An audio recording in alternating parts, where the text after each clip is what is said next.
All right, so once you open up iMovie, you'll click Create New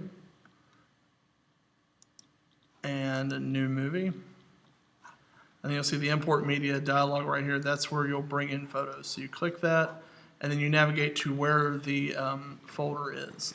So if it's, I'd recommend putting them either on the desktop or on the video drive.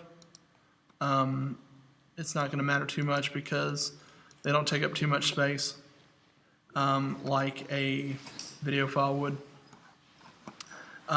So photo example in this case, we'll bring in these 10 photos and click Import Selected. And our photos are in here. We'll want to also do the same thing. We'll want to import the audio file from our interview project and go from there. So with this one, since it's an example, I'm just trimming it down to 55 seconds. You'll want to take your audio and drag it into the bottom layer, and then your photos will go in the layer above this. So you can use the slider bar right here to expand and shrink the timeline. But you will highlight the photos you want to put in there and just simply drag them down into the timeline.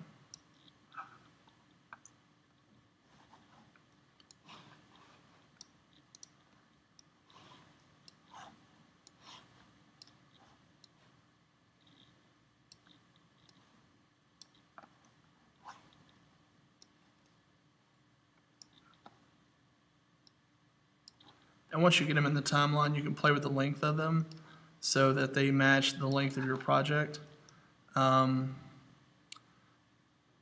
will probably be closer to 1:30 or so. But let's kind of do this as an example. Let's see where the audio picks up. That's a little bit earlier than I wanted. Okay.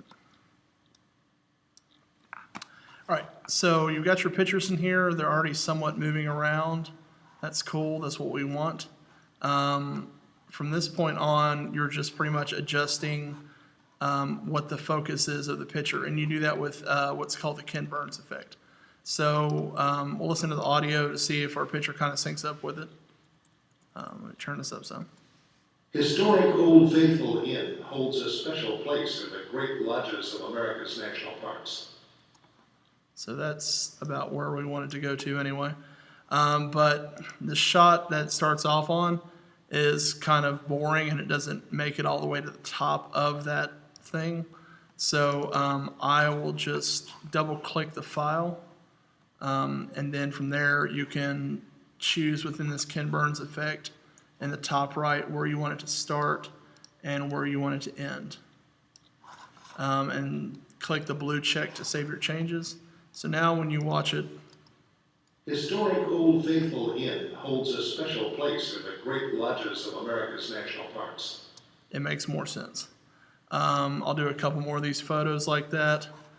This woman over here looks kind of miffed that we're taking her picture or that I'm taking her picture. So I will change that by starting up high and then kind of coming down but omitting her from the picture.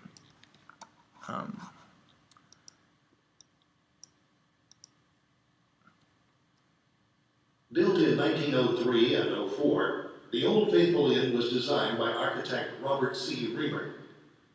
It is a masterpiece of rustic architecture and craftsmanship, to say the least. The building is a log and wood frame structure with... Okay, so I decided I want to extend that picture a little bit. I'll do that. And also change the duration of it. Kind of like this kid looking up in wonderment, so I'll keep that. And it is a masterpiece of rustic architecture and craftsmanship, to say the least. The building is a log and wood frame structure with gigantic proportions, nearly 700 feet in length and 7 stories high. Okay. But basically you just want to go through and keep doing that for all these photos. Are there any questions that you have about how to do this?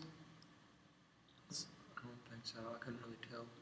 Like it wasn't showing anything up there.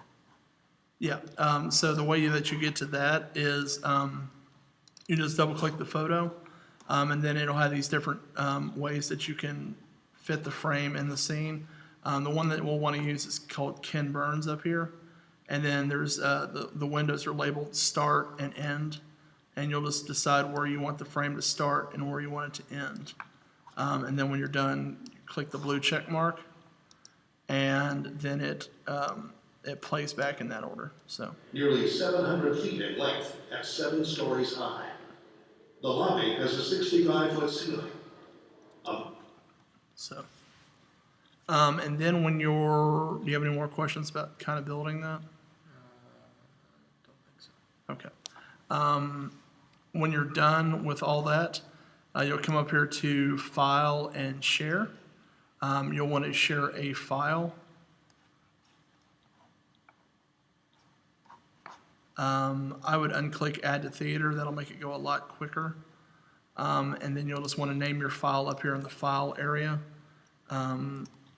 The name of your organization and your last name, just so I know whose file it is. And next, tell it where you want it to save on the desktop. And then this window up here in the top right will let you monitor the activity of it and how it's exporting. So right now it says it's going to take about 8 minutes. So any other questions you have? I think so.